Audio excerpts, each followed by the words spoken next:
in Sports Connections, the Kelly Bryan Show, joined, of course, by head coach of the women's soccer team at Kenyon College, Kelly Bryan. Kelly, thanks for joining us today, and we'll just get right into it again. Week 1 and Week 2. We look at those 2 weeks collectively, and we saw a team give up 4 goals in a weekend, decrease that down to 2, and pull a big win over a nationally ranked team. Can you talk about the defensive progression that you've seen in your team from those 2 weeks?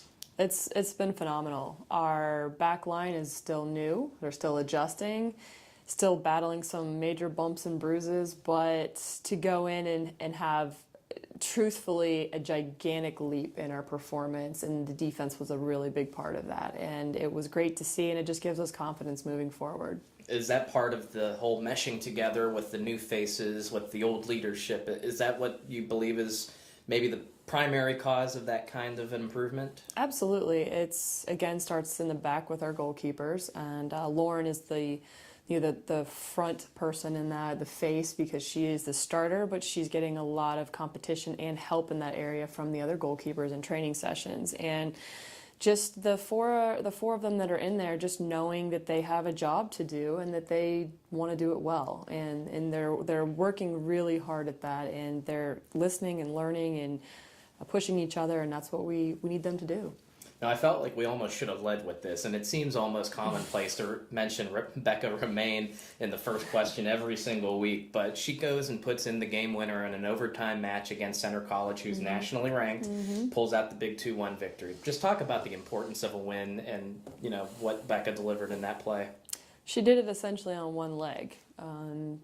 She's not completely healthy right now, and she's been doing what she has to do to perform the best she can and have to make some improvisations, and to just have the resolve to fight and keep going, and knowing that they were exhausted, all of them, and that Becca had another run, and that Olivia Lloyd had another run, and the two of them just completed a fantastic combination when we needed it in the last couple minutes of double overtime. So it's some of it is Becca's leadership, but it's Anna Wally's leadership, it's Lauren Wolf's leadership. It's just a group of people, and the team is really strong. And when you have a go-to person, it takes some pressure off of others, but others are doing their job as well, and it's really important. And it was just to watch them celebrate on Friday night.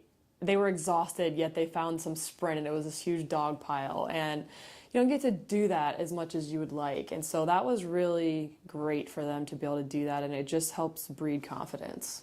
And you mentioned that it's a nationally ranked team. You'll be facing off against another one here in this upcoming week. We'll get to that in a moment. But you also mentioned bumps and bruises, and with injury comes opportunity. So talk about the adversity that's kind of hit your team as far as the injury bug, but also the opportunity that is providing some of the young players. Yeah, you can't, it's life. Like we said with our girls yesterday, nothing hits as hard as life. And whether it's something in your personal life that you're battling, an illness or something unexpected, or something in the classroom, or physical injuries. And sometimes they bite more than others. And right now it's hit us. And it just gives more opportunities to other people. And we have to support the ones that are recovering. And we have to have people that have been training and practicing for an opportunity. And when those are presented to them, they have to be ready and be willing to make mistakes and figure out what they have to do to be in that spot. And that's what we're doing. That's what we're focusing on. We need more people to step up, and they're capable of it. So we're just doing what we can in our training sessions, and we'll find out on Saturday how it's going. Well, the player's mentality, you're almost one play away from being a starter, so we'll get to see some of those faces and hear some of those names this weekend. But before we get into this weekend, let's get into our off-topic topic. And I know that you kind of chuckled when I presented it to you, but every sport, every team has to have a pregame ritual, and some of them just get to be ridiculous. So I ask you, what have you either experienced as a player or as a coach that you've seen as just one of the wackiest pregame rituals? My own personal one, which wasn't really wacky, it was just weird, and I still do it to this day. I always put my left shin guard and my left shoe on first before I did my right, and I have no idea why, and I still do it today.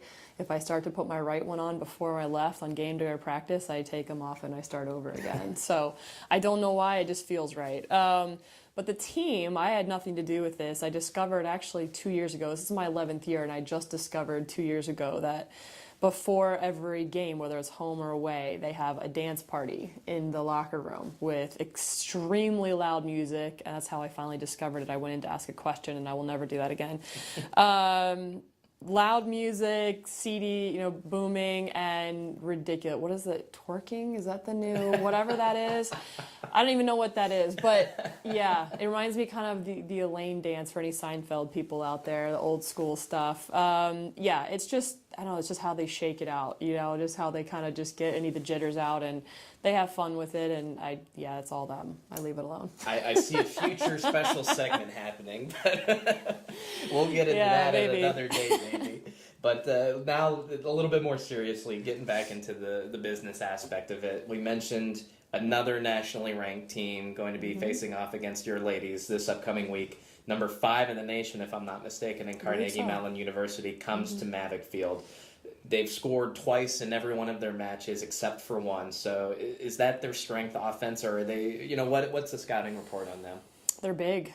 They were the same way last year. They have girls who are very talented. They're big. They're strong. They're deceivingly quick for how big they are.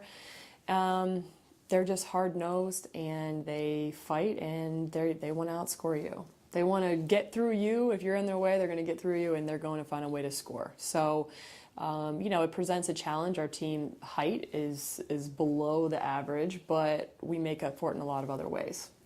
Well, and then after that, you'll get to play a regional opponent in the University of Mount Union. A bit of a homecoming of sorts for your new assistant, Caitlin Maloney, who graduated from there a couple of years ago. So what do you expect to see out of the Purple Raiders, and is Coach Maloney giving you any inside tips? She hasn't given me any inside tips yet. I know just she's really excited about that game and looking forward to it. I asked her when she was hired how she was going to be able to handle that game, and she said, "Oh, I want to win. No doubt about it." So, she's always going to have love for her alma mater, but this is her passion right now. This is where she is, and we'll get into after Saturday's game talking about if she knows any inside scoop. But they're a tough team. They did well against us last year. They had a late surge at the end of the game. And so we know we don't expect anything different at this point. All we know is every game is a challenge for us. And so we're going to take the same mentality into both games. No, she won't even have to change her color scheme. No, she won't. She had lots of purple. Yeah, it's easy for her. Absolutely. And now just final thoughts going into this weekend. Again, a nationally ranked team, someone familiar to you in games that will be going on over the next week. Just what is it going to take to pull out a couple of victories?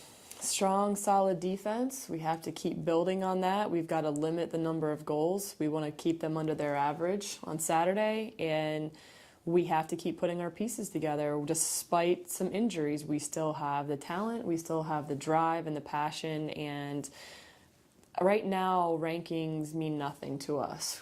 Every game we've played have all been difficult, and so that's all that our team knows, and our team is ready for that. So we're going out and doing everything we can to play as a team and to win. That's our goal, and it doesn't matter who the next opponent is. In this case, it's Carnegie Mellon. So the girls are ready. They're excited. Oh, we're ready too, ladies soccer fans. This Saturday, it all begins. Number 5, Carnegie Mellon University will be coming to Mavic Field at 1 p.m., where the ladies will be taking on the Tartans. And then on Tuesday, you will be at Alliance, Ohio, to take on the Mount Union Purple Raiders. That game at 7 p.m. Full coverage of both of those games will be available online at athletics.kenyon.edu. Be sure to check out our social media hub, like us on Facebook, follow us on Twitter and Instagram, follow Coach Bryan and the ladies soccer team on Facebook as well.